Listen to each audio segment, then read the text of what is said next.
Olá a todos, bem-vindos a mais um programa Money Report TV. Nós estamos aqui na BMC News toda quinta-feira às 9 horas da noite e hoje os nossos convidados são Chieko Aoki, CEO da rede Bluetree de hotéis, o advogado Renato Oshman, que também é conselheiro da New York University, e temos aqui Ricardo Nucci, CEO da Cisco para o Brasil. Nós vamos ter uma conversa que vai misturar inteligência artificial, questões legais, turismo. Hoje o assunto é bastante eclético e variado. E a gente vai começar com o Ricardo para falar de inteligência artificial, que eu acho que é o tema que todo mundo hoje fala bastante, né? Vamos fazer uma brincadeira aí em relação a Chieko. Como é que a inteligência artificial pode ajudar o negócio da hotelaria, por exemplo? Bom, em primeiro lugar, obrigado pelo convite aqui, é uma honra estar com vocês aqui hoje. Acredito que a inteligência artificial vem evoluindo ao longo das décadas, né? Se a gente voltar lá atrás, a gente já falava de inteligência artificial anteriormente, mas ainda de uma forma muito simplista, né? Uma tomada de ação baseado em algoritmos ou entradas e saídas de resposta. Então, mediante o fato A, faça o fato B. E a gente vê aí, principalmente, eu diria até exponencializado após o momento pandêmico, né, a questão de novas tecnologias surgindo. Não há como não se dizer aí da questão do estouro do ChatGPT, né, que estourou e todo mundo fala, todo mundo hoje brinca e usa a tecnologia. Mas o fato é que eu brinco e tenho aqui na minha visão que a inteligência artificial ela só tem uma função primária, né? Ajudar o ser humano, melhorar a vida, melhorar a qualidade do ser humano, melhorar a qualidade da vida das pessoas. Chieko aqui, representante líder de uma das maiores redes hoteleiras deste país, tem aí certamente uma gama de clientes, e no caso dela um B2C, né? Clientes finais sendo atendidos e sendo encantados todo dia. E é aí que eu acho que a inteligência artificial vai fazer e vai atuar de um papel muito importante, né? Hoje, vários meios de comunicação surgem durante o dia. Antigamente, a gente tinha um atendimento por telefone, né? A pessoa ligava, era atendida, respondia ali uma chamada, seja no ponto de um booking, né? Fazer ali a reserva do seu hotel, uma remarcação, um contato. E hoje em dia, os clientes no final do dia que evoluem a cada dia, né? Porque o jovem de outrora, o consumidor de outra hora é outro hoje, e daqui a algum tempo vai ser outro ainda. Ele mudou a forma de interação. Então, um jovem hoje não gosta de pegar o telefone e ligar. Haja visto que hoje você pega ferramentas, por exemplo, o WhatsApp, que o índice de utilização de voz no WhatsApp é muito maior do que texto. As pessoas não ligam, mas ficam mandando áudio umas para as outras. Então, você pensa o seguinte: o canal de voz ele vai existir, porque existem as pessoas que gostam de pegar o telefone e ligar, né? Tem a questão das interações digitais, o WhatsApp, os robôs que são colocados, o próprio web. Então, acho que a grande questão aqui, né, Chieko, é como é que o Bluetree vai evoluir nessa questão do encantamento do cliente. O nível você vai ter de atendimento, e eu acredito sim que a inteligência artificial faz um papel fundamental aí, junto com camadas de integração, automação e orquestração, nessas vários cenários e várias potenciais entradas de inter-relação. E aí é importantíssimo você saber que uma pessoa que entrou no canal humano de voz, foi atendida ali e ela quer passar para um canal digital, quem está do outro lado interagindo tem que ter essas informações. Então, eu acredito assim que a inteligência artificial passa a ser um fator importantíssimo nessas relações, vai revolucionar cada vez mais. Mas, acima de tudo, eu acho que o Chieko pensa muito sobre isso também, né? Como trazer o propósito para as pessoas, como encantar o cliente. E aí eu acho que ali tem um grande diferencial e potencial que a inteligência artificial vai poder utilizar para encantar cada vez mais os clientes ali do Bluetree. E, Chieko, você tem utilizado essas ferramentas? Eu estou encantada com o Ricardo que você está falando, porque realmente, não apenas com o cliente, mas da eficiência do nosso trabalho, né, de hotelaria, é super importante. A gente tem muitas ferramentas, né, BI, tudo, isso faz parte, atendimento, etc. Então, quanto mais vocês evoluírem, vocês estão ajudando os nossos negócios a ser mais rentável, principalmente. Porque você demora... Então, eu sempre penso assim, aliás, inclusive, como eu estava te contando, Tem um hotel nosso que tem, tipo Alexa, né? O pessoal adora ficar mexendo, abre a cortina, fecha a cortina, né? Liga a televisão, room service, então tudo. Então, as pessoas adoram cada vez mais ter essa interação. Agora, o que eu gostaria de perguntar a você, e gostaria muito que fosse nesse sentido, de encantamento, né? Que essa é a nossa preocupação constante, né? Encantamento do cliente. A eficiência não tem, né? Eficiência, o tempo, né? Tem aquele livro que fala talento, tempo e energia. Então, talento, você cobre, a tecnologia cobre muitas coisas, né? Você não tem que ficar aquele RH ensinando toda hora. Precisa, mas para outras coisas. A questão do tempo, a eficiência é demais. Agora, a questão da energia. A energia, na minha opinião, por isso que eu quero que você desenvolva, a energia são as pessoas. Eu senti a sua energia, eu senti a sua energia. E como é que eu posso fazer o melhor para você sentindo a sua energia? Porque tem gente que reclama, então, essa energia, o cuidar das pessoas, é conhecer a alma das pessoas. Na bruteria a gente chama, o serviço é conhecer a alma das pessoas, né? Então, a energia vem da alma das pessoas. Então, como é que é a tecnologia com relação à energia? Como é que você vai substituir a energia das pessoas? Que eu tenho a impressão que ainda é o próximo passo a ser vencido. Minha opinião. Então, como eu não sei, gostaria muito que você contasse. Tcheco, acho que esse é um ponto espetacular que você toca aqui. E, se você me permite, nosso líder na América Latina, Laércio Albuquerque, ele tem uma frase que eu acho espetacular. A tecnologia ela pode resolver muita coisa, mas ela nunca vai substituir um abraço. Nunca. A relação humana, ela, de novo, ela vai permear sempre, né? Discutia recentemente num evento que estávamos, inclusive, de lançamento do Cisco Webex Connect. O evento chamava A Experiência do Cliente na Era da Inteligência Artificial. E um dos pontos que a gente discutia ali era tecnologia implementada, processos até bem estruturados, mas o encantamento do cliente não surgia. E aí existe um profissional, acho que talvez um dos menores nomes aqui no Brasil, que é o Rodrigo Madruga, que é um cara especializado em Customer Experience. Tem MBAs no assunto, inclusive tem um próprio MBA deles lá para fazer esse tipo de coisa, e ele comenta o seguinte: existia um fator crucial que não estava sendo levado em conta. No processo de seleção das pessoas, olhavam-se todos os requisitos. Você tem capacidade financeira, de gestão, extremamente organizado.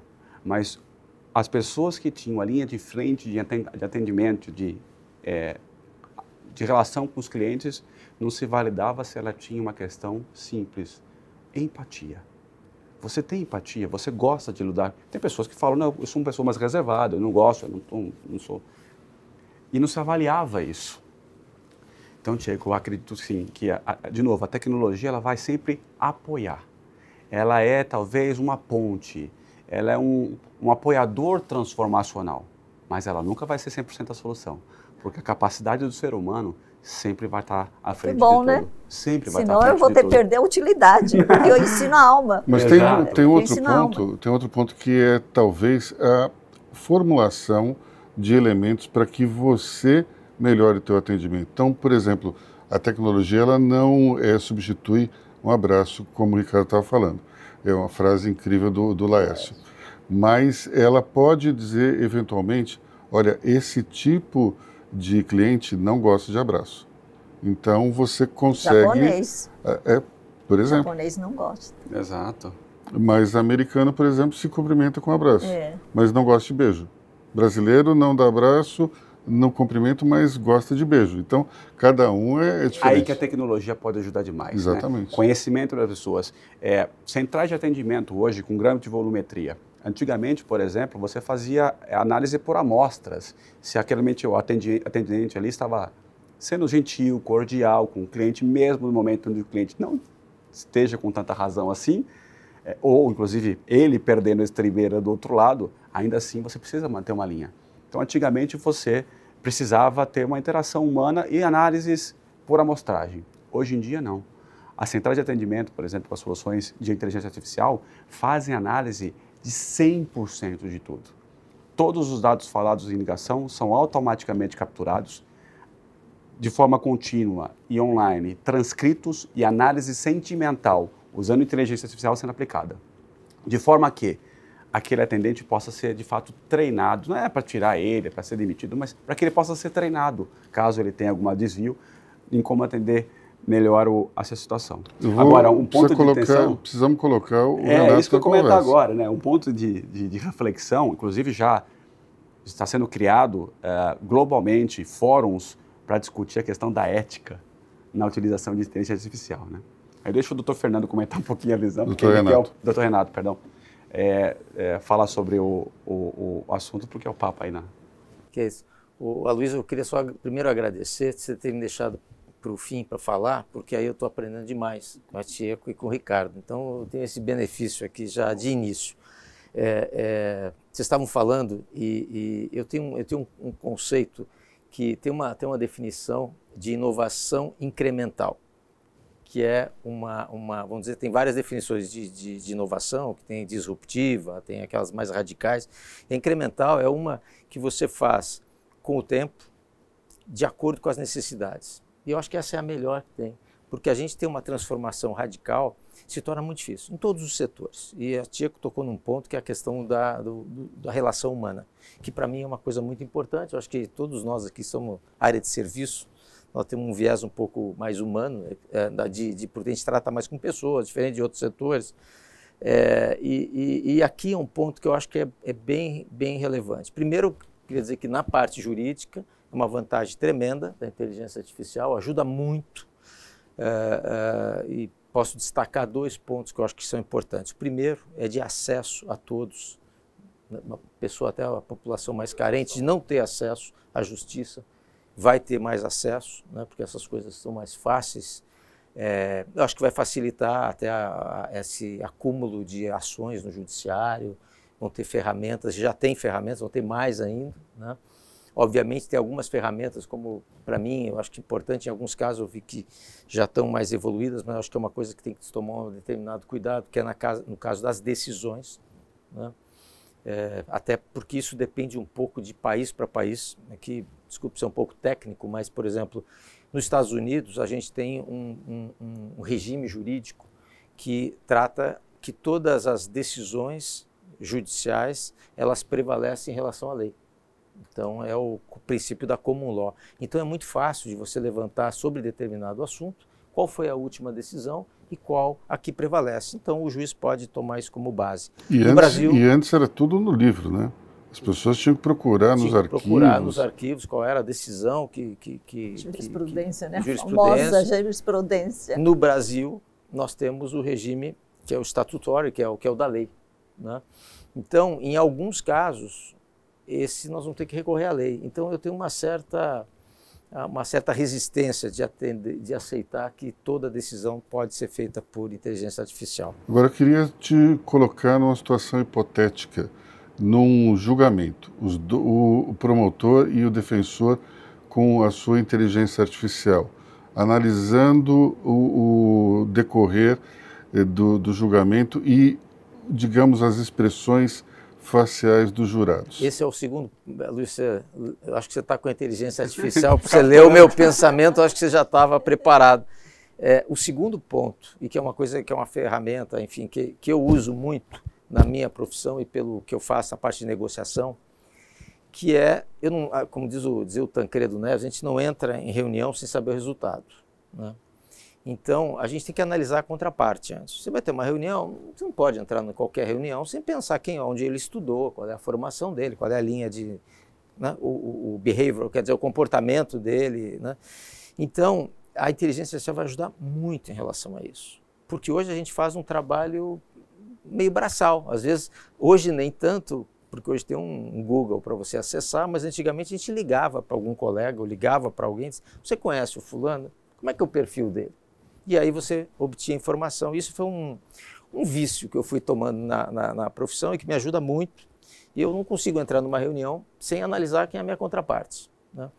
Então, o Google ajuda muito, você puxa, já sabe quem é a pessoa, qual é o passado, o que ele faz, mas a inteligência artificial, como você levantou, a Luiz, vai ter um papel fundamental nisso, né? Até para ver as reações, se está mentindo, se não está mentindo. A gente tinha, quando eu era jovem ainda, tinha muita folclore dizendo, olha, tem alguns trejeitos que você pega, que se a pessoa está mentindo ou está falando a verdade, né? Isso vai acontecer, já está acontecendo de uma maneira muito fácil, através da inteligência artificial. Porque todo mundo faz microexpressões quando fala.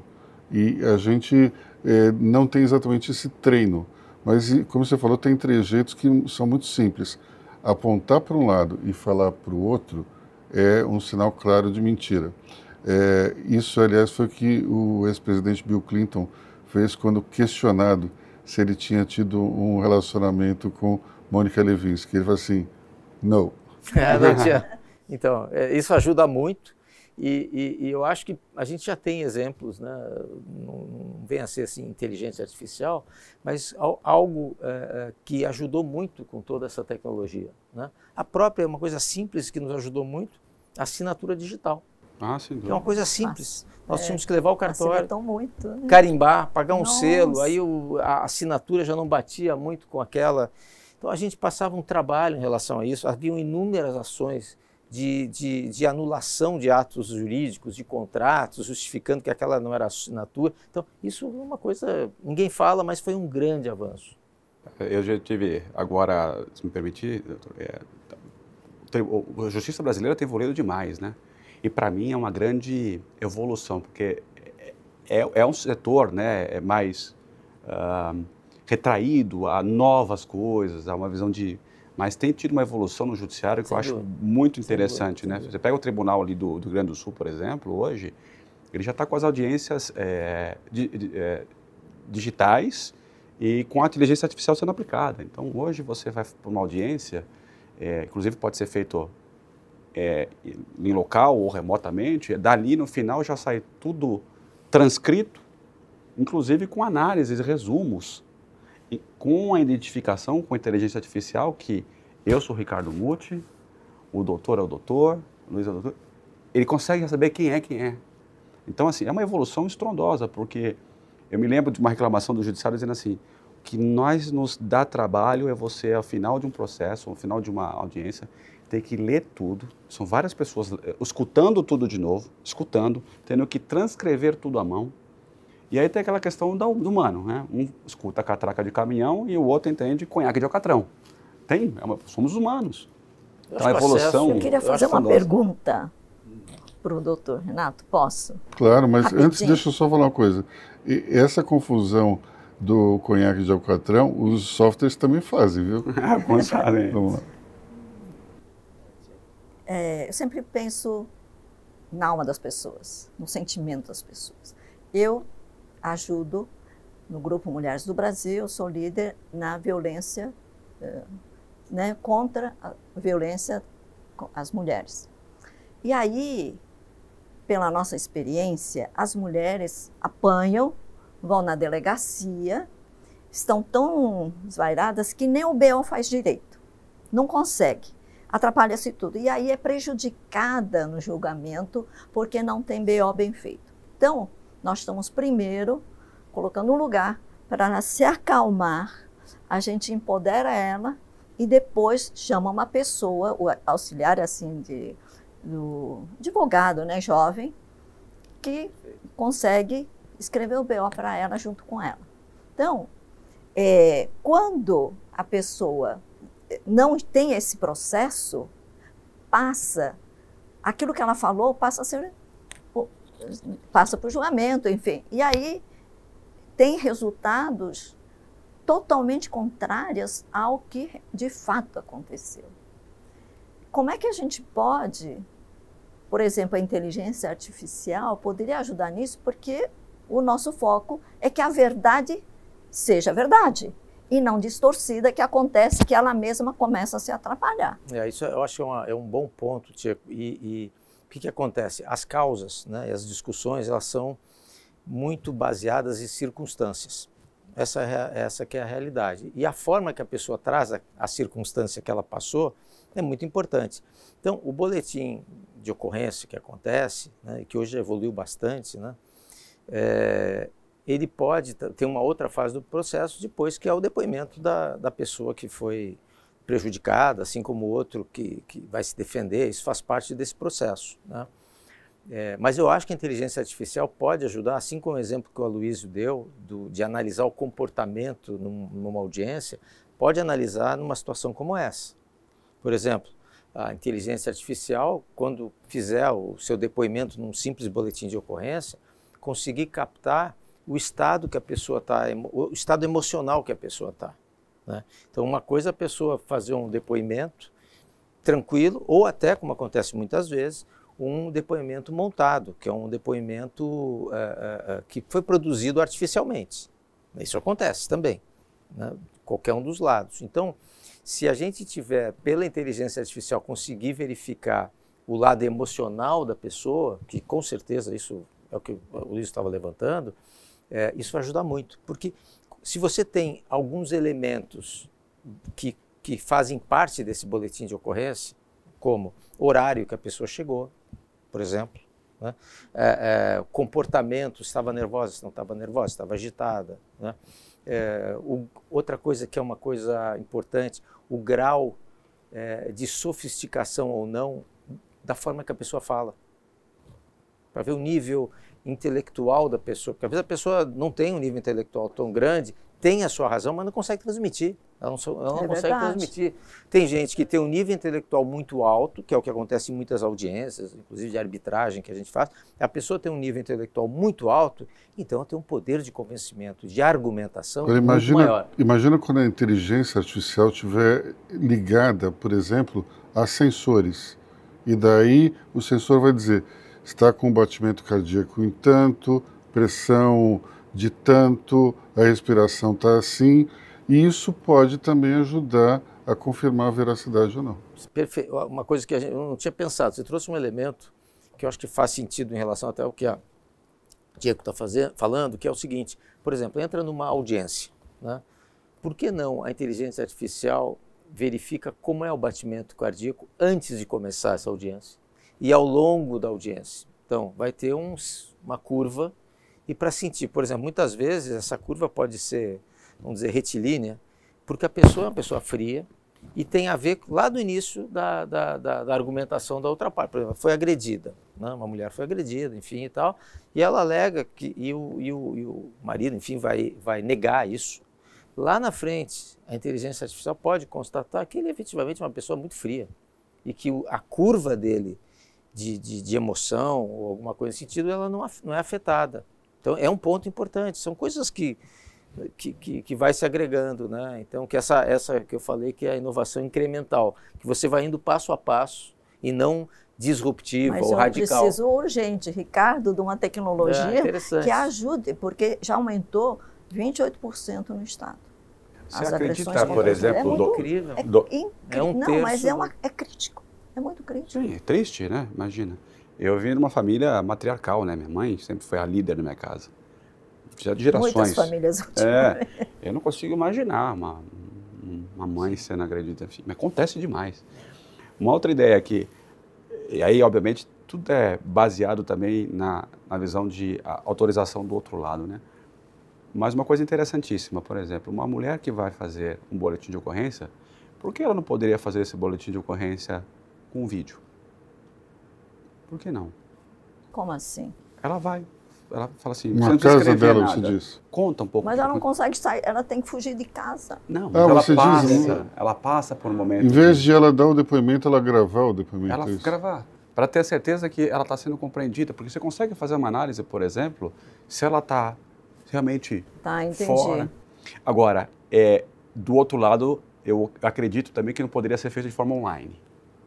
Porque você nunca vai saber o que está aqui de trás dessa tela. E quem está por detrás da tela, de alguma forma, forçando a dizer algo que não é verdade. Agora, eu queria muito sutil essas coisas. Eu queria puxar um outro gancho em relação a isso, ao judiciário, que eu acho que a inteligência artificial pode baixar uma coisa que é fundamental para todo mundo ter acesso à justiça, que é o custo. O custo judicial é caro. Então, quem não tem condição de pleitear algo, não tem condições financeiras de pleitear alguma coisa, desiste do seu direito. E o direito tem que ser exercido. Não interessa a classe social, não interessa a idade, não interessa o sexo, mas o direito, eu aprendi, tem que ser exercido. E a inteligência artificial, por exemplo, hoje, para entrar com uma ação, é caro. Agora, o porquê que é caro? Alguém explica isso? Será que a inteligência artificial pode ajudar? Pode, eu acho tem uma demanda. Fazer um corte mas eu acho que ela pode ajudar, mas a gente tem um problema que é o inchaço da máquina pública. Esse é um ponto importantíssimo que a gente tem sempre que lembrar.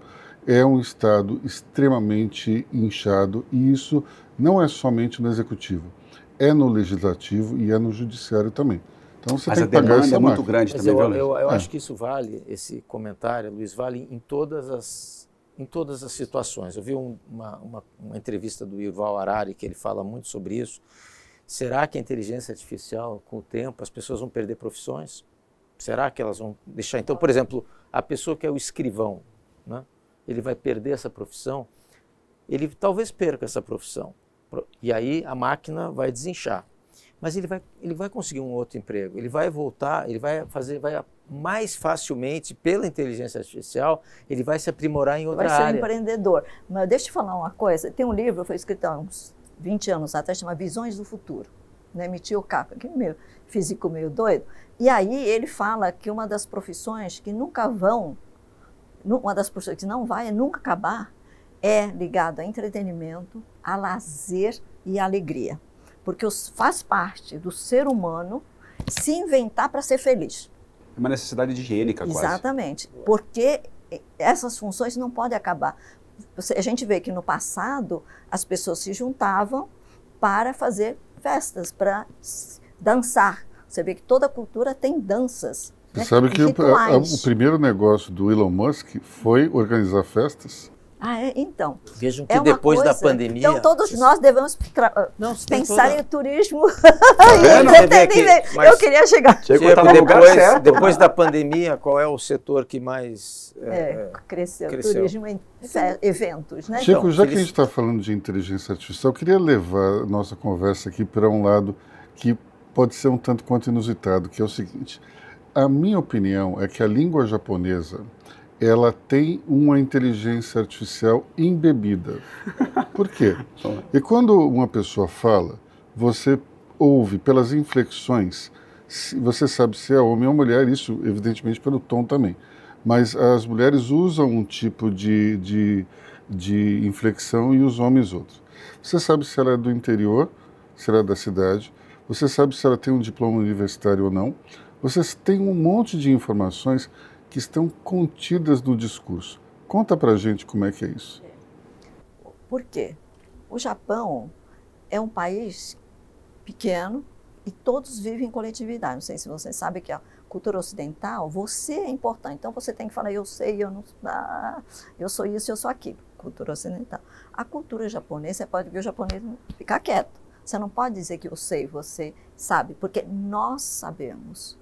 Nós acontecemos. Então, numa sociedade em que é coletivo, se você não tem como se identificar de alguma forma, é complicado. Isso você colocou num ponto muito importante, porque tem o jeito de falar da mulher, da menina, da senhora mais idosa, do homem importante, da gente se dirigir a um homem, uma pessoa importante. Existe todo um linguajar diferente que você identifica a pessoa. Mesmo você não precisa dizer quem você é.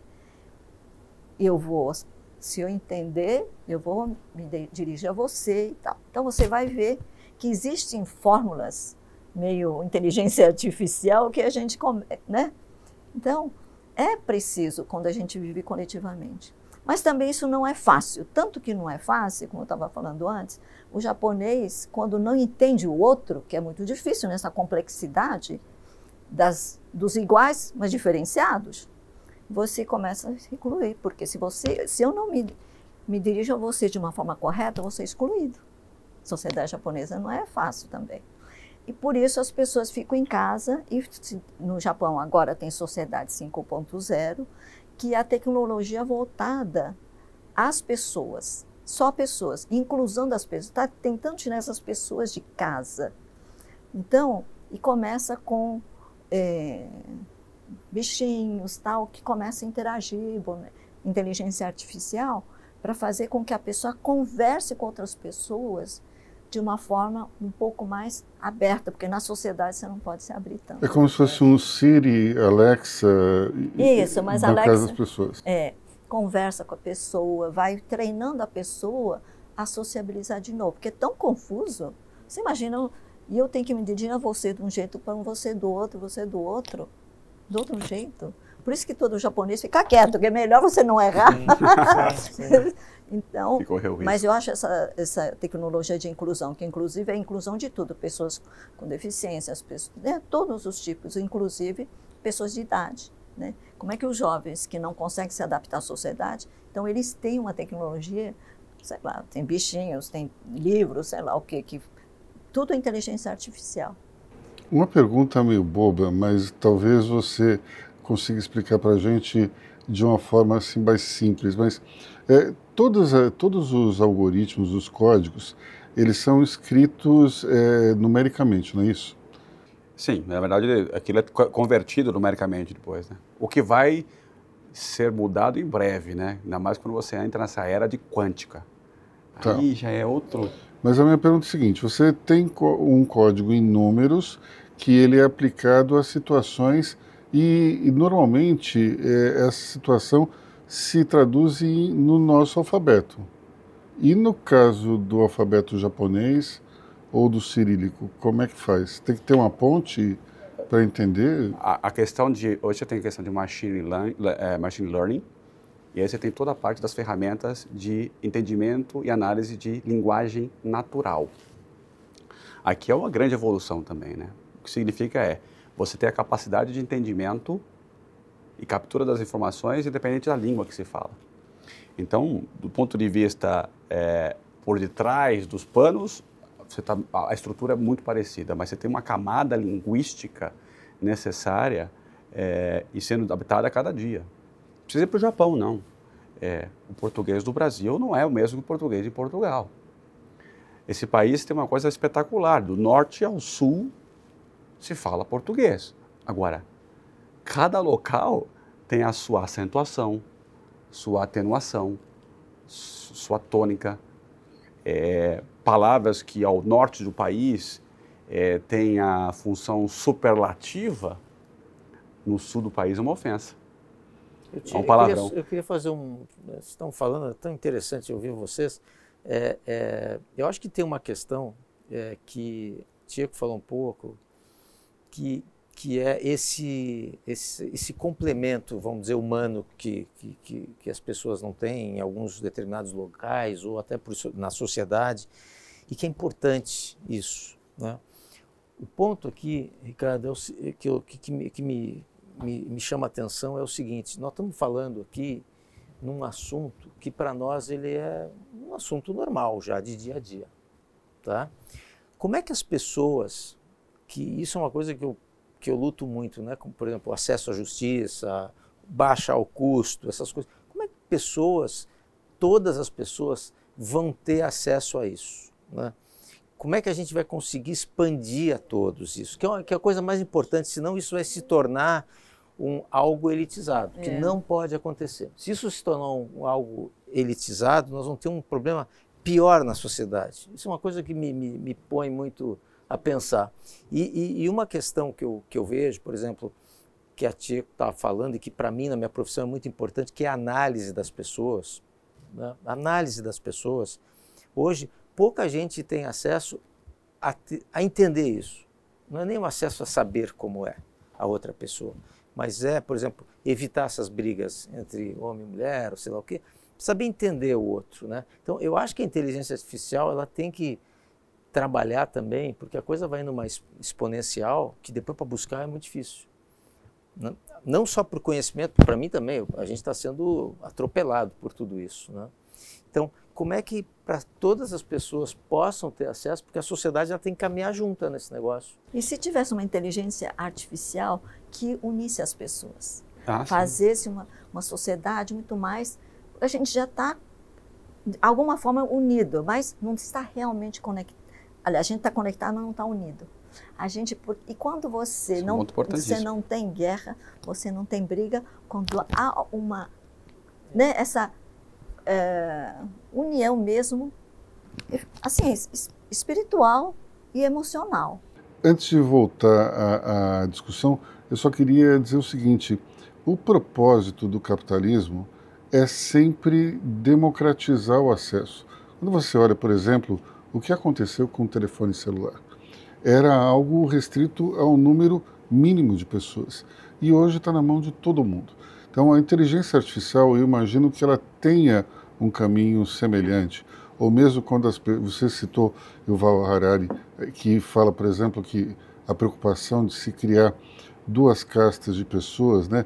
Porque quando nós tivermos os chips implementados no cérebro, você vai ter uma casta acima da outra. Eu acho que isso pode acontecer durante um período de tempo, mas o propósito do capitalismo é vender cada vez mais e mais barato. Então, um chip que vai custar $1 milhão, depois vai custar $10. Então, eu acredito plenamente nisso. A gente tem um cenário incrível à frente, porque no final das contas, todo o propósito das empresas é vender mais, é democratizar mais. Senão você vai sempre trabalhar num nicho de mercado que tem as suas limitações, né? Você concorda com isso? Concordo plenamente. Isso é interessante porque você pega, por exemplo, nas visões e divulgação da Cisco, o nosso propósito, criar um mundo mais conectado e inclusivo para todos. Para todos. O que não é uma verdade, né? Infelizmente. Mas o Dr. Renato comentava um pouquinho a questão da parte da justiça e como democratizar isso, né? Eu acho que existe uma evolução na possibilidade. O PJE, o EPROC, que são sistemas do judiciário hoje, trouxeram talvez um processo, uma visão de transparência muito bacana, né? Você não precisa mais ir a um fórum para resgatar um processo seu, você acessa online. Tendo acesso, online. Você faz tudo online, consegue fazer isso. E você descobre se você tem algum processo através do... Se você dá um Google com o teu nome hoje, você já consegue ver, né? Só pelo simples fato. Agora, de fato, existe uma camada muito grande da sociedade que talvez não tenha acesso a esse tipo de tecnologia, em que pese alguns milhões de celulares espalhados. No Brasil, hoje, a quantidade de celulares já é maior do que pessoas, né? Então... E não acessa bons advogados. Agora fazer aqui uma provocação em cima disso, né? A inteligência artificial vai facilitar muita coisa, né? Agora, para as novas gerações, será que ela vai provocar o raciocínio como provocou na nossa? Esse é um pouco da discussão, tudo gira nessa discussão, né? Primeiro assim, quanto você abre e quanto você disponibiliza e democratiza as informações. Do outro lado para isso você faz, como é que eu vou pegar um júri e entender daquele júri qual o perfil de cada pessoa que está ali dentro? Você sabe ali, de repente, o nome das pessoas que estão ali, né? Ou da tua contraparte num processo. Agora, do outro lado, até quanto isso é eticamente e moralmente correto? Você tem um negócio chamado Lei Geral de Proteção de Dados. Então, como é que você vai saber tudo daquela pessoa? Ou até onde isso é ético ou não é ético? Como você cria os boundaries, né, os limites de tudo isso? É complexo, não é simples. Como é que você, como o Tiago fala, como é que você cria uma solução de inteligência artificial baseada em bem-estar, em aproximar as pessoas, não só do ponto de vista de relacionamento entre pessoas, né, amoroso, mas sim do ponto de vista de relação interhumana.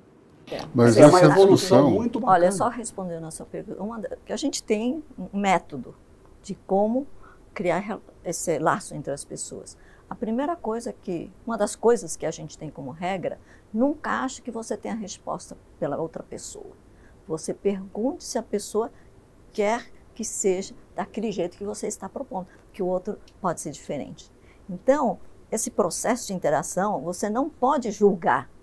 Inteligência artificial, nesse momento, ela vai mudar.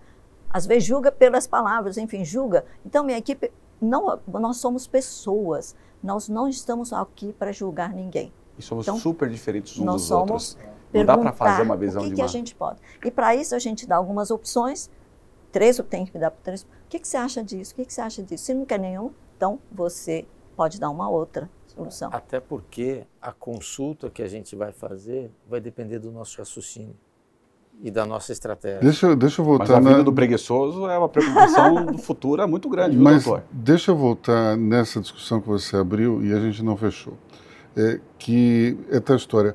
A nossa geração, ela foi composta de indivíduos que faziam o raciocínio em cima de uma fundação de conhecimento.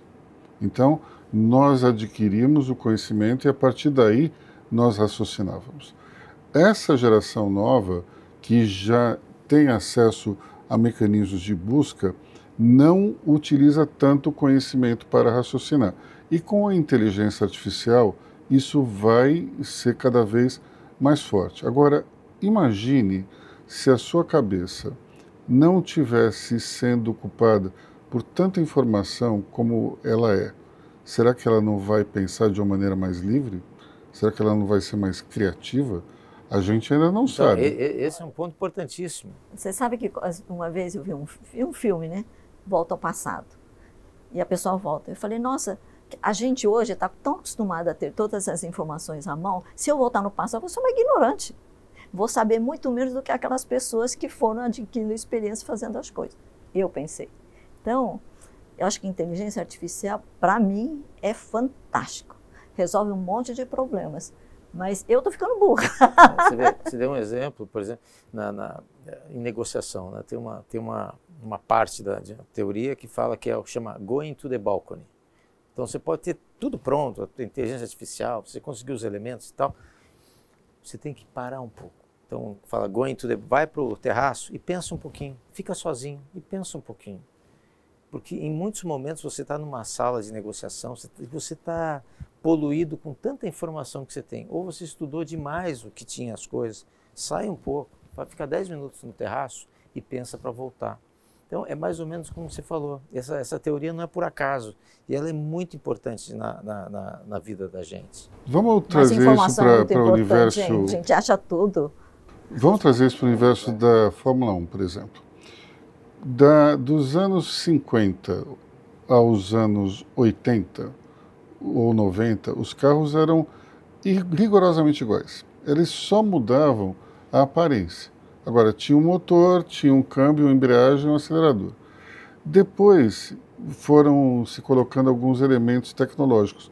Hoje, o carro é um videogame autônomo, porque aquele volante ele tem vários mecanismos e o piloto ele não tem que ser só bom de braço, ele tem que saber mexer naqueles recursos para maximizar a performance. Então, nós temos uma situação na qual, se você colocar um piloto daquele num carro desse, ele não vai fazer nada. E o contrário também, porque são coisas totalmente diferentes. Agora, quem é o melhor?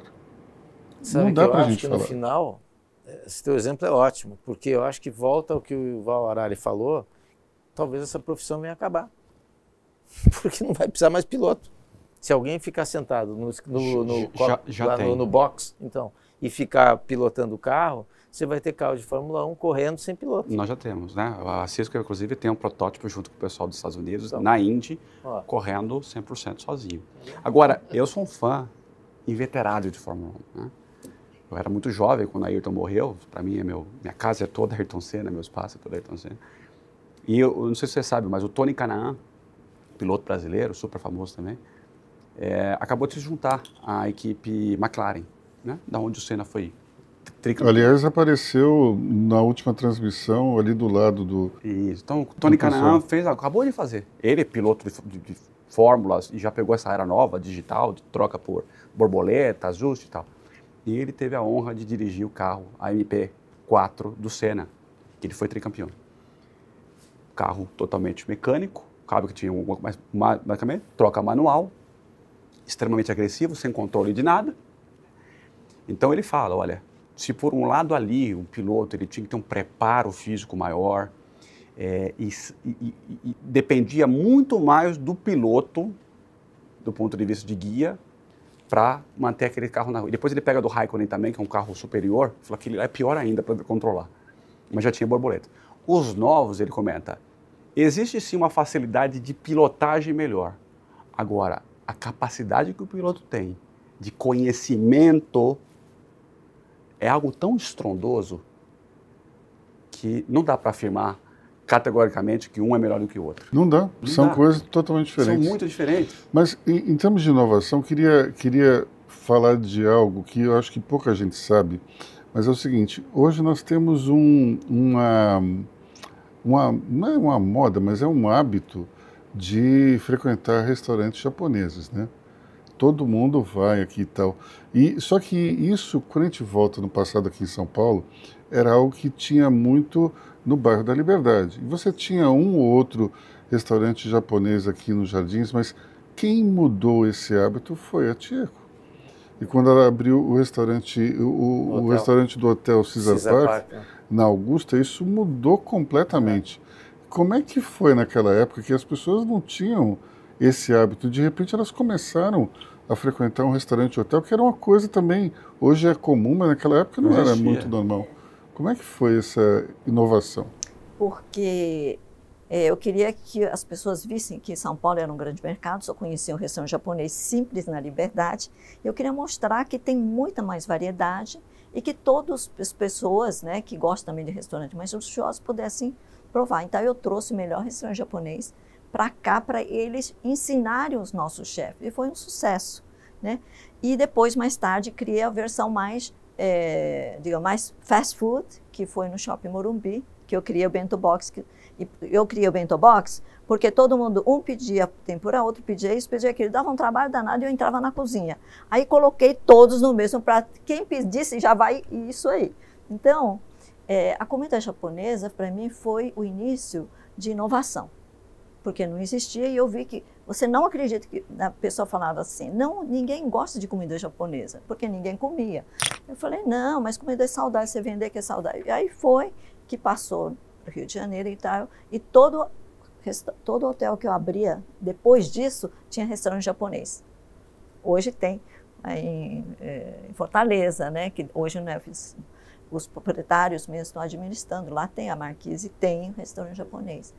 E hoje democratizou, eu nunca imaginaria que tem mais restaurante japonês do que churrascaria. Então essa sacada a inteligência artificial não ia conseguir. Tá vendo só? Ia conseguir sim. Não ia conseguir. Não, aí é a capacidade humana de saber. Agora, você acha que, só aproveitando, teve um feeling teu e uma análise do comportamento do público daqui, para aceitar ou não. Imagino que, né? Então isso é uma coisa importante também. A gente está falando de uma época em que as pessoas diziam o seguinte: eu não vou no restaurante japonês porque o guardanapo vem quente e a comida vem fria. É mais ou menos isso. É verdade. Mas eu não sabia disso. O Brasil é um país culturalmente tão diverso e rico, né? E São Paulo em especial, né? Porque abriga colônias, né? Como do Japão, italiana, portuguesa. É um negócio multicultural espetacular, né? E uma coisa que me encanta e chama atenção em relação à comida japonesa. Eu, uma vez estava em Nova York, fui num restaurante japonês. E eu virei para o atendente e falei, quero gohan. Hashi. Você falou chopsticks e ele entendeu. A gente aqui no Brasil ainda mantém o nome japonês e pedimos. Falamos a palavra. O brasileiro é acolhedor. Você chegar lá, ninguém sabe. É verdade. Esses restaurantes japoneses maravilhosos existem em Nova York. Isso não fala. Impressionante essa questão cultural de abraçar que nós temos aqui. Né? Brasileiro realmente é acolhedor. Por isso que, assim, não só japonês, né, as pessoas realmente sentem que aqui é possível empreender. O Brasil é um país empreendedor, porque as pessoas são acolhedores, não só as coisas novas, as coisas que o teu vizinho faz, que eu faço, eu for vender um bolo, o brasileiro acolhe. E não é todo lugar. Não é bacana? Com todas as dificuldades que a gente tem. Pois é. Isso eu acredito profundamente, que o Brasil é um país empreendedor e dá oportunidade, porque é acolhedor. Além disso, é um povo empático, né? Tem uma empatia que rola muito, eu acho que dentro do povo de maneira geral. Não sei se isso ocorre tanto nas classes mais altas, mas você vê não tem um lugar no mundo que você chegue e se dá onde é que você é, do Brasil, já sai um sorriso. Exato. Né? Outra pessoa, Brasil. Não, e outra coisa, você pegar aqui, por exemplo, a língua global de comunicação hoje, que seja até tirando a questão do mandarim, mas é o inglês, né? Somente 5% da população brasileira fala inglês. vou usar aqui um palavreado de rua, o gringo vem para cá, não tem um que passa problema, porque, cara, todo brasileiro vai querer entender e ajudar aquela pessoa. São 5% que falam inglês e 95% que falam o enrolation, né? Mas, enfim, a gente vai ter que, infelizmente, encerrar o nosso programa. Mas posso só pedir uma coisa para o Ricardo e o Renato? Criem uma legislação, criem uma inteligência artificial que tenha essa cara do brasileiro, essa coisa acolhedora, coisa, como você disse, empática, e a gente vai estourar. Em turismo, Amém. pelo menos. Conte conosco. Bom, diante desse apelo, eu espero que vocês sigam a sugestão da Tieco. Nós vamos encerrando aqui hoje o nosso Money Report TV. Nós voltamos de novo na quinta-feira, às 21 horas. Até lá.